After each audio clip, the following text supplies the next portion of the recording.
Lana is the coolest character in the game, bar none. When used properly, she can kill the strongest enemies in an instant, cover whole rooms in one attack, and scale her power to infinity. However, she's also by far the least obvious to use, and easily the most technical. This video aims to show what good Lana gameplay looks like, how to manage her moves, and how to build with her. For the completely uninformed, Lana's central mechanic is her shadows, which she can summon with her skills and recall to her position, dealing damage to everyone in between. Since her skills control all the shadows on screen, regardless of how they were summoned, she can use shadows made by moves used previously to enhance her next moves. Lana's best skills are her first and second, both on style 2. I'll get into the reasons later on. The first has her dash forwards and summon a shadow where she stands. The dash is invincible and will get blocked by walls. The second skill will summon all shadows at Lana's location and attack in front of Lana in a cone shape. You can cancel this skill way before the shadows are summoned and still perform the attack. It's a good idea to practice this to make the skill safer to use raw. Both skills can be tapped again in order to send the shadows towards Lana's location. This attack, which I'll be calling Recall for the rest of the video, is the core of Lana's gameplay, since by moving around you can make it cover any area you want, and its damage can grow limitlessly by having more shadows on the field. It's also important to note that the move has no animation, so it's always safe to use, but it will still cancel anything you were doing. With this in mind, this is the basic combo you should use for the early game. Skill 1 will let you get in safely and stun the enemies so that you can then Skill 2 without worry of being interrupted. Skill 1 also sets up a shadow that Skill 2 will summon to attack. Now that you have all your shadows on the field, use both recalls for maximum damage. Using Skill 2's recall first lets it start cooling down earlier, which is important because its cooldown is longer than Skill 1's. Her normal attack deals negligible damage, and it's not really worth using for the most part, so just keep repeating this combo until you get boons to do the better ones. You should also try to move Lana around to hit as many enemies as you can with recalls and Skill 2 spread shot. Like this you can maximize the crowd control, and rooms will be over sooner. The character really opens up when she gets some boons. Building Lana is very simple conceptually. Try to get as many shadows as possible. This requires two things, making a lot of shadows and maintaining them for long periods of time. Making shadows is handled by Mincing Step, and maintaining them is handled by Residuum.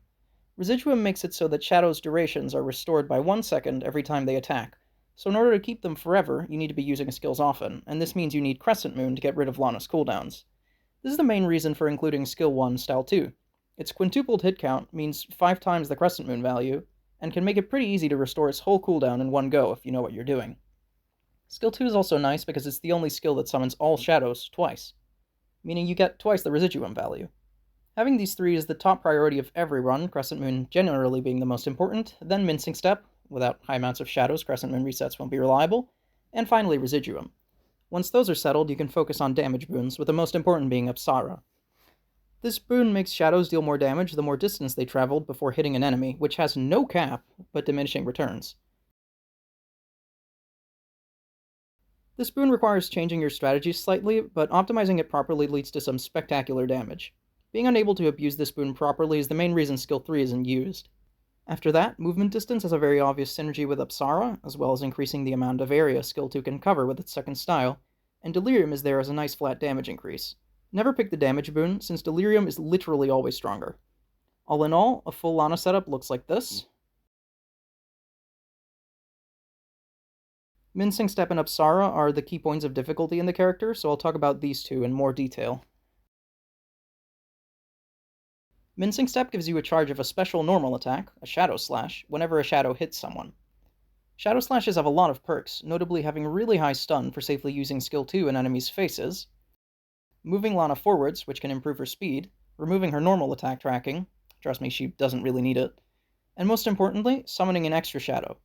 Because of this, optimal Lana gameplay revolves around using as many Shadow Slashes as possible to ramp up her power as quickly as you can.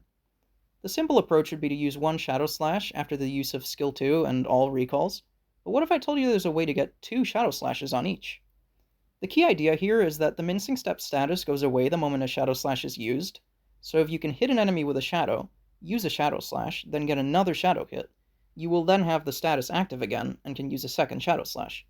I'll be calling this technique a double, and it's really crucial to playing Lana properly, since it lets her ramp faster due to making more shadows more quickly, and also makes ramping more reliable, since the more shadows you have, the more hits you can land, and the more area you'll cover on average, meaning it's easier to get Crescent Moon value. You can get doubles off all 3 of Lana's shadow attacks with varying degrees of consistency and ease. The easiest by far is off skill 1's recall because its second style hits the same enemy 5 times over a short time, so the double is as simple as using a shadow slash while the enemy's being hit. This is also the only one that's always practical in boss fights. You can also get doubles off skill 2's recall. If there are multiple enemies in the room at different distances, you can recall, shadow slash early after the enemies nearest to the shadows get hit, then the enemies further away will get hit and refresh the status. It's also possible to do this against single targets by using skill 2 right next to an enemy, placing a shadow on top of them with a shadow slash, then using recall and shadow slashing immediately. The shadow on top of the enemy will hit them immediately, then after you shadow slash, the shadows placed further away by skill 2 will hit and refresh the status. Doubles off skill 2 recall are practical and generally trivial in rooms, and can be done safely in a lot of bosses, but be careful when doing so. Finally, you can get doubles off of skill 2's first half by canceling skill 2 as early as you can while still shooting the shadows, then shadow slashing after the nearby enemies are hit, and before the faraway enemies are hit. This is more difficult, less consistent, and impossible against single targets, so only do this if you're confident or a show-off. Once your basic boons are sorted, Lana starts to become quite the powerhouse, but her playstyle is also going to change. For starters, there's not much reason to go in up close. It tends to be more risk than it's worth. Her main means of attack will be dashing through groups of enemies with skill 1 and recalling to refresh the cooldown, then repeating, and generally the only normal attack you should be using is Shadow Slash. Skill 1 can also be used for a quick recall by double tapping it, something skill 2 can't do, which is valuable to cover vertical angles and deal with aggressive enemies, and wasting one shadow hit isn't an issue when you already have 20 other shadows. If you double tap quickly enough, you can actually get this to happen without Lana slowing down very much. When skill 2 is available, you can sit on one side of the room and use it to wipe huge groups of enemies from afar, especially since on the way back the shadows will push the enemies in the way of the other shadows, and the spread isn't really a disadvantage. The more interesting thing to talk about here is boss strategy. The idea is to abuse Apsara as much as humanly possible by setting up some shadows with skill 2, walking away, and dashing through the boss a few times.